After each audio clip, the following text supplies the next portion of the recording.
Welcome into Outkick the Show. I am your fearless leader, Clay Travis. I hope all of you are having fantastic Tuesdays, wherever you may find yourself. We just saw France advance to the World Cup finale, and we will see what happens tomorrow with Croatia. I had France. I had the over. 1 out of 2 ain't bad. I hope you had, more importantly, Kavanaugh yesterday. I gave it to you at plus 315.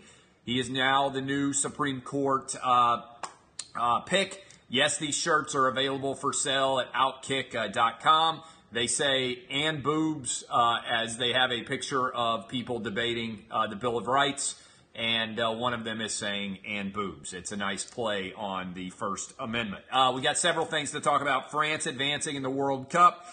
Trump picks Brett Kavanaugh, D.C. Circuit Court judge for the past 13 years, as his Supreme Court nominee. What do we think of that? The Thailand cave rescue is complete. And LeSean McCoy, ugly allegations against him. He denies them. We'll discuss that a bit. But before we go any further, I want to tell you, I hope you were following my suggestion when it came to picking Kavanaugh as the next Supreme Court justice. If so, you got plus 315. That would mean 3 to 1, a little bit more than that. If you had gone to sportsbookreview.com and put in your bet to make sure that you got the best possible number wherever you could find it on the internet and beyond when it came to Supreme Court justices. I also want to tell you off the jump here, my friends at The Home Loan Expert will take care of you. Whether you need to get pre-qualified, whether you need to go get a brand new mortgage anywhere in the country, especially now in Texas where they can really hook you up. All you Texans listening or watching to this, go to thehomeloanexpert.com. If you have any credit card debt and you own a home right now, they can also wipe out all that credit card debt in one fell swoop. I'm telling you right now, you guys are going to love it. Let's dive right into all of the storylines. France, that was a really great World Cup game. A lot of attacking. Only 1 goal was scored. Great goaltending on both sides. I'm curious, how many of you were watching France-Belgium? If you were watching France-Belgium, let me know that you were watching this game that just ended. Pop into the comments and let me know. Same thing on Facebook. I may have just lost all of the comments. I think most of you were probably watching, and that is my guess. It was a really entertaining game if you watched it. Lots of up and down action. I thought the best play outside of the goal, which was a great flick there, I thought it was a phenomenal pass that Mbappe made. I believe it was Giroud, however you pronounce his name. Nice, perfect little heel pass from behind that was beautiful by Mbappe. And I thought what stood out to me about this game, and I haven't watched him play a ton, I'm not going to pretend to be a soccer expert, was the degree to which Mbappe has a pretty well-rounded game. As a forward, as a striker up at the front for the French team. He's able to play, I thought, a lot more. A lot of times, strikers aren't necessarily, goal scorers aren't necessarily that plugged into the overall flow of the game. I think that he has a great deal of talent outside of just his ability to score the goal and certainly his insane speed. He looks like Randy Moss coming down the sideline there at times, taking the top off the defense. But that was a lot of fun. Mbappe was great. Who's the and I'm again not a name guy. Who's like the 5'8", little bit stocky Belgian guy who got fouled a couple of times that they missed, really poorly missed calls on him. He is phenomenal. Just an unbelievable player. Hazard, who was tearing up the French defense, and they blew a couple of calls, one in particular right outside of the box that should have been called, that should have given Belgium a free kick. The Dukes of Hazzard there was phenomenal. So he was the best player on the pitch, on the field, I thought, for Belgium. So that was a lot of fun to watch. And so I think France is going to play England. I've already told you my pick for tomorrow is England. And then we're going to have one of the ultimate rivalries. Is that the best rivalry in all of the globe? France versus England? When you think about Western civilization, is there a better, longer-running rivalry than France versus England? And I don't mean just in, obviously, soccer.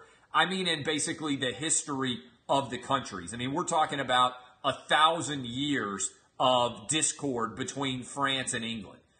Who would be the better arguments? I mean, it's kind of an intriguing question. I mean, first of all, 1,000-year history for countries is rare. USA and Canada ain't the answer. USA and Mexico ain't the answer. I think it's France, England. What arguments could you make otherwise, other than France, England? You could say Germany and anybody, considering they invaded everybody. But that's only in like the last 100 years that Germany against everybody's been going on with World War I and World War II. I think historically, if you are in any way interested in European history, France versus England is it. That is the greatest rivalry between two sides with 1,000 years of history. Guillaume the Conquerant, to break out my French knowledge, coming all the way over. Battle of Hastings knowledge. I think it was in 1066, conquering on behalf of the Normans. England building the Tower of London. I'm blowing people away right now. I think all of this is accurate. Building the Tower of London right there in London. And then you have everything that has since ensued. People mostly have like short history spans. So they think of, you have Napoleon with everything that was going on during the Napoleon time. I think that the Battle of Waterloo was fought in Belgium, if I'm not mistaken. I think all of this is accurate. We need like a historical researcher to verify that all of this is accurate. But France versus England, in the event that this happens, greatest worldwide rivalry, certainly in Western civilization, in the history of the globe. There may be an Asian battle that certainly exists. You had the Greeks and the Romans kind of going at it a little bit, obviously. But I think historically, over 1,000 years, England and France is the best. England and France. And in fact, maybe that's what we'll do on, we're going to have Stu Holden, who called this game, I thought did a good job. On Friday, maybe in honor of, if England wins tomorrow, on Thursday or Friday, we'll have a great debate. Which is better, England or France? Great debate. Which country is better? Which has been, more helpful, England or France? If you listened to the radio show this morning, you saw me absolutely dominate in France versus Belgium. In England versus France, that would be pretty good. Jesus versus the devil is a good one. Jesus versus the devil is a great historical battle of epic proportions. I think in terms of Western civilization, and by the way, not a lot of people arguing for the devil there. I think in terms of Western civilization, France versus England would be totally difficult to beat. All right, I think that's probably the best argument. All right, got to tell you, I told you to take Brett Kavanaugh. I did all the research on this. I thought Kavanaugh was the best pick that Donald Trump can make. Now, I haven't read a single article since Donald Trump picked Brett Kavanaugh as his Supreme Court pick, okay? So I'm not influenced in any way by what any other kind of commentator has said. I watched Trump make the announcement. I watched the Kavanaugh opening endorsements, kind of acceptance speech there, and I haven't read a single word since then, okay? I loved immediately, and I can't even keep up with it, I loved immediately Supreme Court Twitter. Supreme Court Twitter might be my favorite Twitter because in the space of 140 or 280 characters, you have a ton of people trying to break down 230 years of jurisprudence and tell us why Brett Kavanaugh is the right or the wrong choice for the Supreme Court. Let me just tell you this. There is, beyond a shadow of a doubt, tons of judges out there that would do amazing as Supreme Court justices. I think that for all of the unpredictability, all of the ridiculousness on Twitter, Donald Trump has made two eminently reasonable and easily defendable choices to be the next justice of the Supreme Court. I thought that Gorsuch was a great choice if you are a Republican. I think that Brett Kavanaugh is a great choice if you are a Republican as well. He has 13 years of experience on the D.C. Circuit Court. He is 53 years old. He's been through all the battles. He's been through all the wars. I think it's a solid choice. Now, I understand if you are a Democrat or you're a hardcore leftist, why you are upset at Anthony Kennedy being replaced. But I think, and I'll explain why in a little bit, I think stare decisis is going to have a lot more to play here than people are giving credit for. I'm putting my lawyer hat on here, the impact of precedent. But first, let me go back to the announcement. I think Trump, the way he announced it, 9 o'clock Eastern, I thought was really smart. You can criticize Donald Trump for a lot. His selection of Supreme Court justices and the way he has done it is not worthy of criticism in my mind. Because what Trump did was he had 7 different television networks covering his announcement live, and then he allowed Brett Kavanaugh to land the first punch on all of his critics before they had an opportunity to define him in any way. Kavanaugh, I thought, was really smart. He showed up with his wife and with his 2 young daughters. He gave a shout out to his mom, who went to law school, became a judge, said she was the reason why he made the decisions that he had made in his professional career. He did a great job of explaining his pathway to where he is now. I thought his decision to point out that he had all these female female clerks on the D.C. circuit and everywhere else he has been was great. I thought his explanation for how he came to meet his wife, the fact that their first date was the day before 9/11 on September 10th of 2001.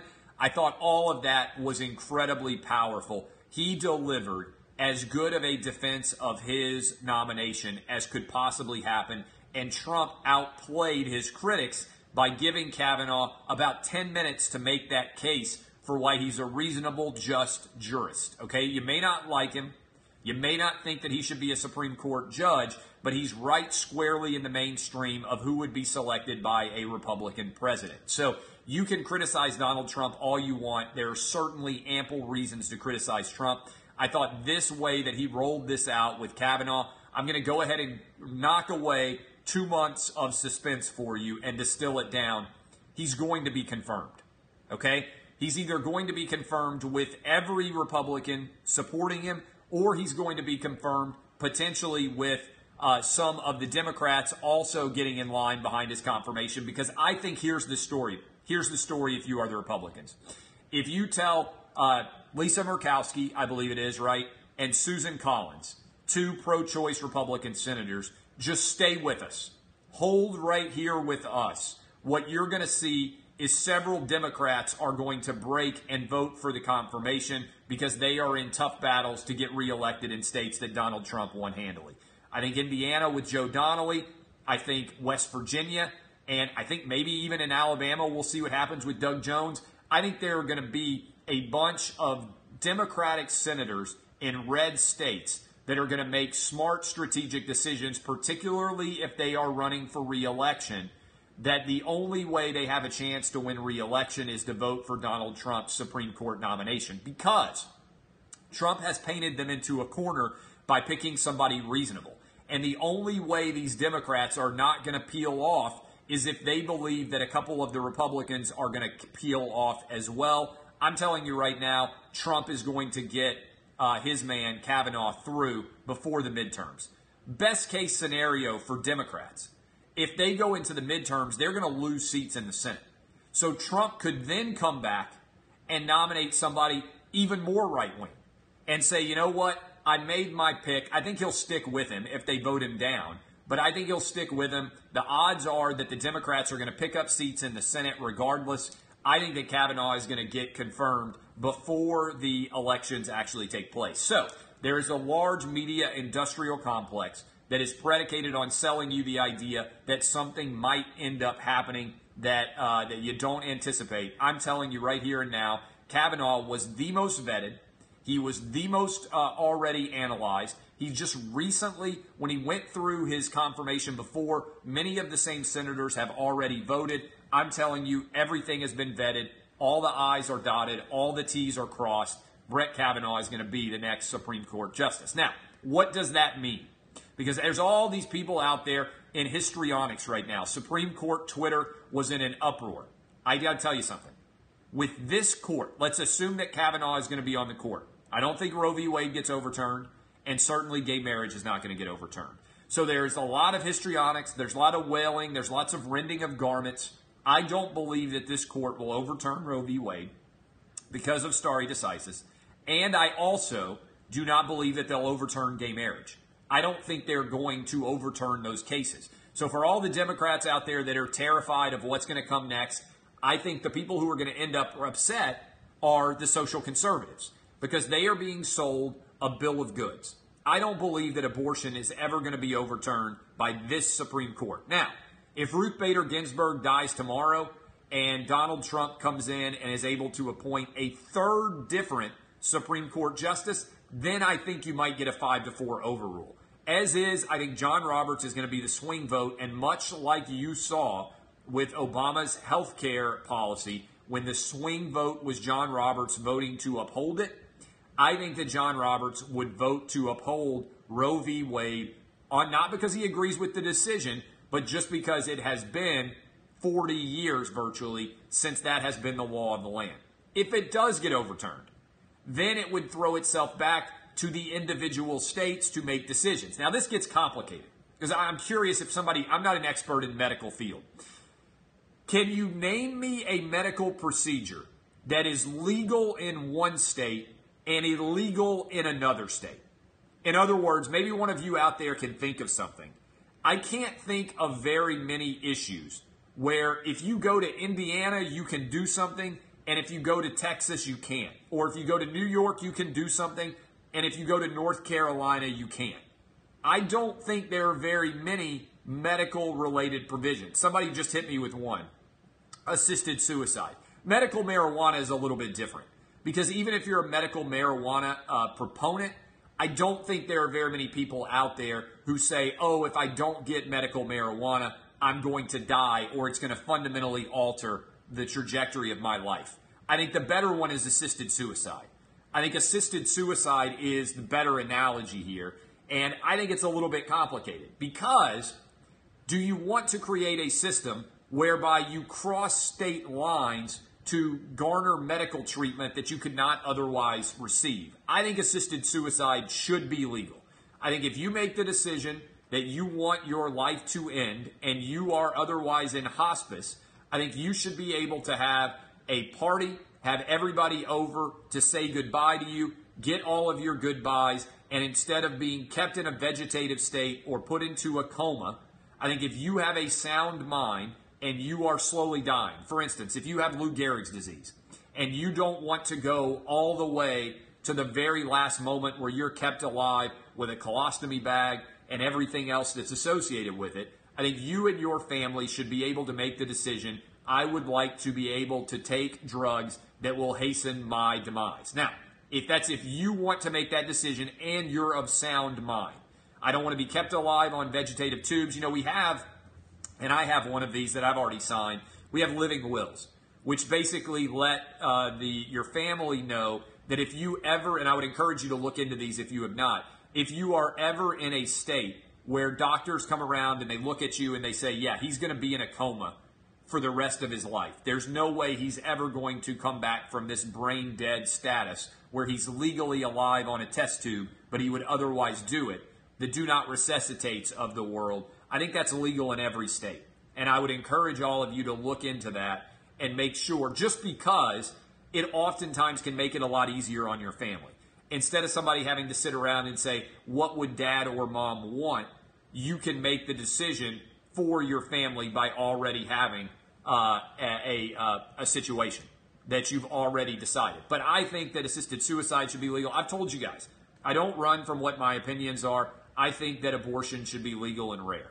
Okay? That's my personal opinion. It's a fascinating angle on abortion is that we're battling now over something that is becoming increasingly rare and also something that is technologically becoming less and less necessary because Plan B is readily available such that if a woman fears that she's going to get pregnant after an unprotected sexual encounter or after a rape or something like that, she can immediately go get Plan B and douse herself and never end up with birth control. It's like just a triple birth control, I think, basically is what Plan B does. And it typically keeps the sperm and the egg from ever fertilizing and continuing to develop. So the technology of like old school abortion taking place in like the 1940s and the 50s, where you go into a back alley and somebody is going to have to secretly spirit you into a new state, it doesn't happen that often. Somebody's pointing out IUDs, you got multi-year birth control. It just doesn't happen as often typically the people who are getting abortions tend to be people who are lower down the economic rung that frankly don't have the money to be able to pay for a, like more traditional, earlier technological way to keep from getting pregnant. Now, let me say this. I understand that people out there disagree with me, but here's my straightforward position, okay? I think that we need a policy where, and I don't have girls, but if you have a 14-year-old girl, okay, and she gets pregnant, or a 15-year-old girl, and she gets pregnant, I think it is insane that we would require her to keep that baby and deliver it. I think ultimately you just have to get down to the brass tacks here. And I think the idea that a 14-year-old girl or a 13-year-old girl or a 15-year-old girl should have to go all the way through pregnancy and deliver a child is absurd. I think if her parents, in consultation with her, decide that she is not ready to have a baby, that she is not ready to carry a baby, I think there should be a way to ensure that she does not have a baby. Some of you disagree. I am pro-choice in that respect. I wish it didn't happen as much. Certainly, I have 3 kids of my own, but I think women, particularly young women, should be able to decide that that's the right call. And let me say this, okay? Let me say this. I think this is an awful issue for Republicans. I think if Republicans win this issue, they lose the next 20 years of elections, because the vast majority of the American public agrees with me that abortion should be free, legal, and rare, okay? You don't have to agree with me. You can totally disagree with me. From a purely political perspective, if Republicans get Roe v. Wade overturned, they lose the next 20 years of elections. It's much more compelling for Republicans to be running on the idea that Roe v. Wade should not be legal than it is to actually overturn it. They are the equivalent, the analogy I've been making is, they are the equivalent of a dog running, barking at a car. What happens with the dog actually catches the car? Either he gets dragged to death or he bites the bumper and loses his teeth and breaks his jaw. That's the Republicans if they manage to overturn Roe v. Wade, okay?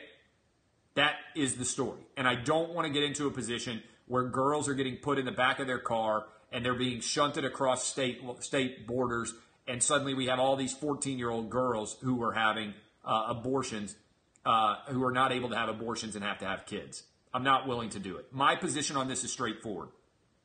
What I sell to kids all the time is kids do 3 things. Graduate from high school, get a job, don't have a kid till you're 25 years old. If you do those 3 things, your poverty rate in this country is virtually 0. I wish athletes spent more time talking about this than they did about issues that don't have anywhere near the same level of impact. 3 things. 3 things. If you got a kid, you preach this to them too, because it's 3 things that every kid of every race, of every gender, of every ethnicity, of every sexual orientation should be able to handle. Okay? 1, graduate from high school. 2, get a job. 3, don't have a kid till 25 and after you get married. Okay? Graduate from high school, get a job, don't have a kid till you're 25 years old and married or older. Your poverty rate in this country is 0. I mean, that is something that I think is reasonable for every parent out there to convince their kids that they could be able to do it. 3 things. Graduate high school, get a job, don't have a kid until you're 25 years old or older and married. Bang! That works every time. It doesn't matter what your parents did. It doesn't matter where you grew up. Now, going to college is great. Going to grad school is great. Becoming a doctor or a lawyer, an architect, whatever you might be able to accomplish, all of that is fantastic. But I'm not saying you even need to shoot that high. I'm saying if I were teaching in an inner city high school right now, what I would start off every day with is that fact. Graduate high school, get a job, don't get married and have a kid until you're 25 or older. Boom. You will not be poor for the rest of your life. I think that's compelling. I think boys in particular need to be told that. It's not impressive to have a kid. I think that nobody, frankly, who's a single parent unless you're incredibly wealthy and you're like a woman who's 38 or 39 years old and you've never been able to find the right man, I think nobody should have a single parent. No way. That's one of the things that I've learned having had kids of my own. I was a lot more sympathetic to single parents than I am now. Single parents shouldn't happen. Okay? You shouldn't have a kid without two committed parents associated with it. It could be gay parents, it could be trans parents, whatever it is. You need two people to raise a kid. And I got to tell you, if I had had one accidental kid, given how much work they are, I would never have had a kid again for the rest of my life.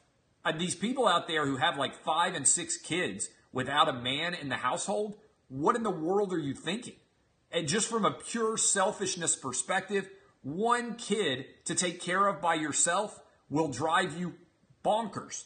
I can't imagine having multiple kids, particularly because every single kid that you have from one on without two parents in the household is severely disadvantaged. That's just the truth. People will say, oh, you're blaming poor people. Yeah, I am. You shouldn't have made the choices that you did. Graduate from high school, get a job, get married, and don't have a kid till you're 25. Now, I would make a limited exception if you are a woman or a gay man or something like that, and you end up in a situation where you're really successful at work and you're in your late 30s and you've just never been able to find somebody who you want to be a partner with. Okay, you've got the resources to be able to hire a nanny. You've got the resources to be able to have great daycare and maintain your ability to still have a job. That's very rare. The number of people who are in their upper 30s and just have never been able to find somebody who is significant in their life, that's unfortunate. I'm a facts guy. I look at the data, and I would do this all the time. I would preach it to boys all the time. Graduate high school, get a job, don't have a kid till you're married and 25 plus. You'll never be poor. That's the truth. You have the ability then to have built some wealth in your life. All right. The kids have been rescued from the Thailand cave. That is fantastic. By the way, let me hit on this Bill Bidwell, I think it is. The Bidwell at Arizona. I think it was a bad decision by Bidwell to come out and send a tweet from the Arizona Cardinals official account saying he was endorsing this Kavanaugh as a Supreme Court justice, even though they went to high school together. It's not as bad as the Nashville Predators when they decided to come out and endorse a particular mayoral candidate in video with their mascot, because I don't think he was intending to say the Arizona Cardinals are endorsing this. I think he was trying to say he was. Bad call to share it from that social media account. You should have your own private social media account. Share it as you see fit. Go on the radio as you see fit. But the people out there trying to say, oh, this is the same thing as Colin Kaepernick are bonkers. First of all, he's the owner. I'm not even going to get into the distinction between owner and player, but owners have different rules. As an owner, I would try to have the same rules for myself as I would the player, which is why I think this is a secondary argument, which is much better. There's a difference between endorsing a political opinion in your private life and doing it as a player on the field in uniform. To me, the equivalent to what Colin Kaepernick did for an owner would be to play a video inside your stadium saying you want everybody to vote for insert candidate here and the team has endorsed them, or only allowing one candidate from one particular party to come on the field and be introduced on the field. Both of those, I believe, are inappropriate. I do not think that teams should be picking sides in politics. This is a big part of my book, Republicans Buy Sneakers Too, which will be out in September. I don't think it makes a lot of sense. Okay? So, straightforward, I think there's a big distinction between what this owner did and what players do. Players have the right to go on radio shows. They have the right to go on their Instagram. They have the right to go on their Twitter feeds. They have the right to go on anywhere they want and share their political opinions. But owners have that same right outside of the context of being at the stadium for their job in uniform. So I think that's an important distinction to make. Finally, a lot of you wanted me to weigh in on LeSean McCoy. I'm not going to go into that story aggressively. I saw the pictures. I saw the allegations that have been made against him. He is denying that he was involved in any way in the beating that his ex-fiancée or girlfriend seems to have taken. And of course, that's par for the course. When's the last time you heard an athlete say, you know what, I'm guilty, I beat her up, I shouldn't have done that? Ray Rice probably is the last person who did it. They have learned that if you deny, you can maintain potentially the opportunity to continue to play in the NFL. So I will wait for those investigations and details to come out. I haven't shared the images. I haven't shared anything associated with that story. The allegation's been made. He denies it. I will allow the authorities to look into it and see what ends up happening in that case. All right. I love all of you. I will be live tomorrow, 6 to 9 a.m. Eastern. We'll be live tomorrow again, right after England and Croatia. I'll push back the start of the show a little bit so that we can do an immediate reaction. France on to the World Cup final. I'm on England. Go check out. Make sure you get the best numbers at sportsbookreview.com. Need to get pre-qualified, need to get a mortgage, or you want to wipe out all your credit card debt, go to thehomeloanexpert.com right now. I'm headed out right now this evening to Imagine Dragons. Taking my 7-year-old with me. He's a big Imagine Dragons fan. We're going out in downtown Nashville. I've seen him perform before at the Super Bowl. They were great there. I think they're pretty great otherwise. Imagine Dragons should be fun tonight. So I'll have a late night, early morning. I'll be back with you guys 6 to 9 a.m. Eastern. Also encourage you to go read the anonymous mailbag if you haven't done it already. I am Clay Travis, DBAP, boys and girls, but sometimes SBAP. I'm Clay Travis. Share the show if you enjoyed it. This has been Outkick the Show. Love y'all.